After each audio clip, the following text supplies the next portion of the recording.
बेच रहे हैं तो कहाँ से डिस्ट्रीब्यूशन होगी उसकी? रिटेल आउटलेट्स पे रखेंगे और तो कोई वो नहीं खरीदेगा।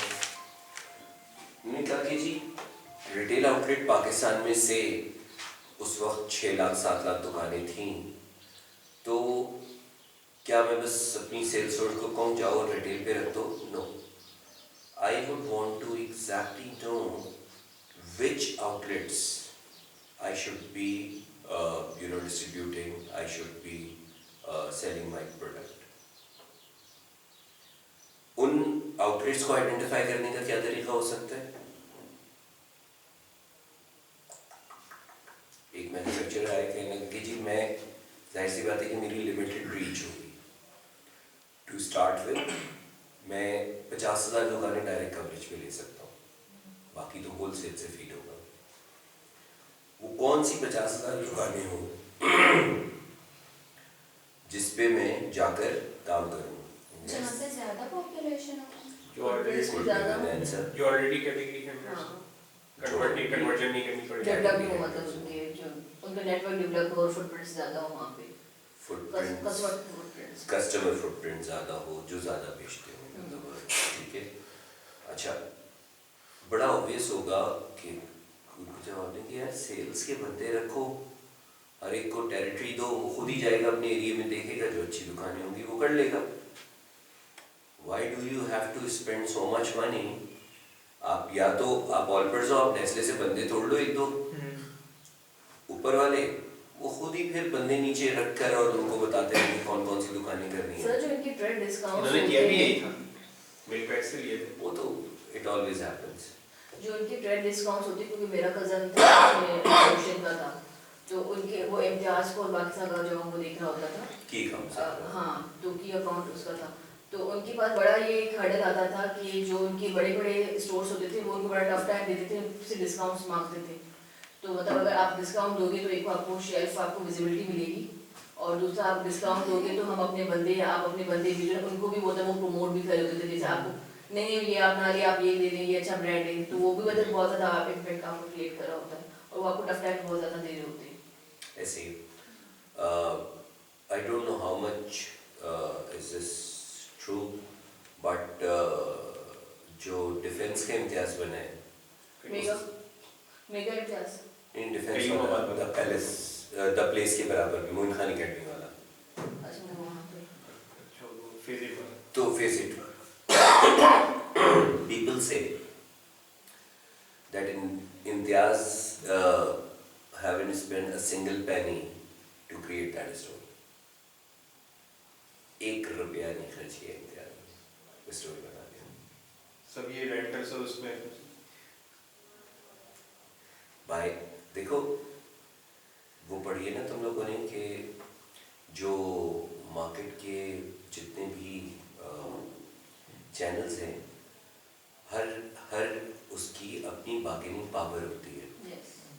जो आपने पढ़ी होगी स्ट्रैटेजीज में, फॉरवर्ड इंटीग्रेशन कर लो, बैकवर्ड इंटीग्रेशन कर लो, इसका फ़ायदा क्या होता है, आपकी जो है वो नेगोशिएशन पावर जो है वो बढ़ जाती है। तो 5 फोर्सेस भी हमने पढ़ी ना, पावर ऑफ कस्टमर, कस्टमर, तो सप्लायर और दिस और that. Now Imtiaz has reached to the level जहाँ पे he can dictate his terms to any manufacturer. मतलब इम्तियाज इतना बड़ा हो गया कि वो उसने ईवीएम का माल कहा कि भाई साहब मैं आपका माल नहीं रखूँगा, कर दो आप जो करना है कर लो, नहीं रखूँगा। इम्तियाज को कोई फर्क नहीं पड़ा। ये नहीं हुआ कि लोगों ने कहा इम्तियाज भी क्योंकि सुपर बिस्किट नहीं मिल रहा इसलिए मैं इम्तियाज नहीं जाऊँगा। हाँ, ये ज़रूर हुआ कि इम्तियाज पे सुपर नहीं मिल रहा तो मैं काला ले लूँ, ठीक है। इम्तियाज पे अगर नहीं मिल रहा, वो से उसका वो नहीं मिल रहा, रियो नहीं मिल रहा, तो मैं प्रिंस ले लूँ, ठीक है, चॉकलेट बिस्किट में, सैंडविच बिस्किट में। उसकी नेगोशिएशन पावर उस लेवल पर पहुंच गई है जहाँ पर अब कंपनीज जो हैं वो बिल्कुल हाथ पैर उनके कटे हुए हैं। ये तो बिल्कुल छोटे छोटे स्टोर्स जो होते हैं कि जी आप मेरा शॉप फेशियल लगवा दें, आप इस शेल्फ का मुझे 30,000 रुपये रेंटल दे दें महीने का, आपने बीए खड़ा करना है, अगर अपना ब्रांड एम्बेसडर अगर खड़ा करना है तो 5,000 रुपये पर डे पर बीए में लूँगा। है, अगर आपने स्टॉल कियोस्क लगाना है तो इसका रेंटल जो है वो मैं 20,000 रुपीज़ पर डे लूँगा एंड स्टफ लाइक दैट। वो हर कोई स्टोर अपने साइज़ और अपनी उसके हिसाब से नेगोशिएट करता है। लेकिन रिटेल मर्चेंडाइजिंग आपकी डायरेक्ट डिस्ट्रीब्यूशन का एज सच पार्ट नहीं होता। लार्जर जो मैं बात कर रहा हूँ अभी डिस्ट्रीब्यूशन की जब मैं बात कर रहा हूँ, merging this all comes in trade marketing. अभी हम ट्रेड मार्केटिंग की बात नहीं कर रहे। ट्रेड मार्केटिंग जब हम डिस्ट्रीब्यूशन देखने जाते हैं तो ट्रेड मार्केटिंग को भी इवैल्यूएट कर लेते हैं। यार बंडिंग्स लगी हुई है, शेल्फ विजिबिलिटी कैसी है, शेल्फ प्रेजेंस कितनी है कितनी नहीं है, शेल्फ शेयर क्या आ रहा है। बट प्राइम फोकस हमारा जो रहता है वो डिस्ट्रीब्यूशन KPIs पे रहता है। ट्रेड मार्केटिंग KPIs अलग हैं आपके, जो डिस्ट्रीब्यूशन KPIs हैं वो अलग हैं आपके। डिस्ट्रीब्यूशन KPI में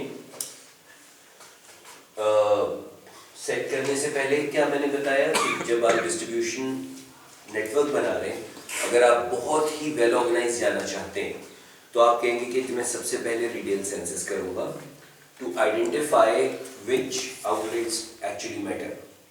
और उसमें मोडस ऑपरेंडाई बिल्कुल सही है आपका कि पहला हो सकता है कि जी जहाँ पे ऑलरेडी कैटेगरी अवेलेबल है मैं वहाँ पे जाऊँ।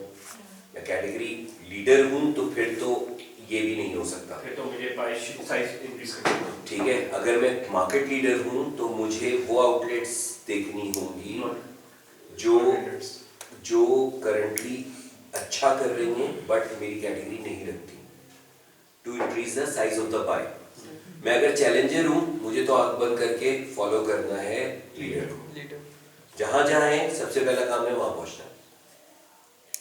या अक्यूट डायर नीड कहीं पर है तो जैसे सीमेंट वगैरह में, थोड़ा सा एग्जाम्पल यूं समझ लो इसकी। सीमेंट में लोहे में जो है वो रीजनल प्लेयर्स हैं।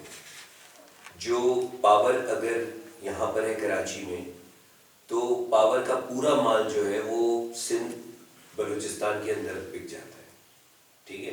अस्करी अगर पिंडी में है, ठीक है, या पिंडी के बाद है तो उसका ज़्यादातर नॉर्थ की जो फीड होता है वो अस्करी होता है।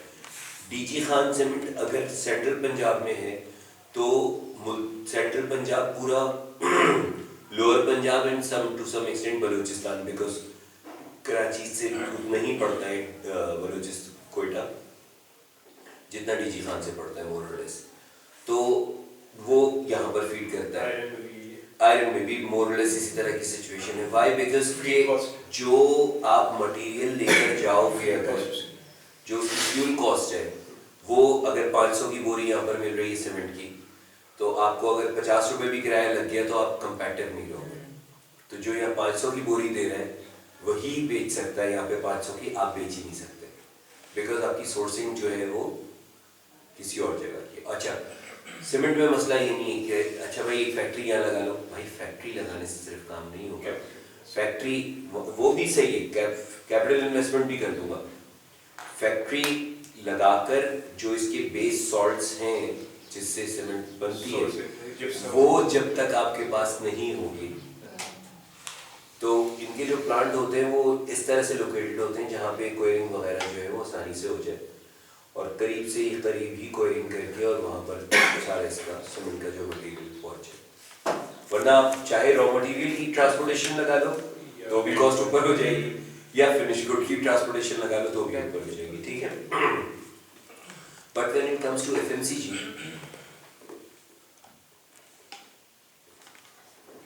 जब FMCG की हम बात करते हैं तो वहां पे हम कहते हैं कि जी सेंसस सबसे पहले कर लेते हैं। सेंसस करने से क्या फायदा होगा? अगर मैं न्यू कैटेगरी के लिए बात कर रहा हूं तो मुझे फिर क्या ढूंढनी है? वो आउटलेट्स जो प्रोफाइल में सबसे बेहतर है।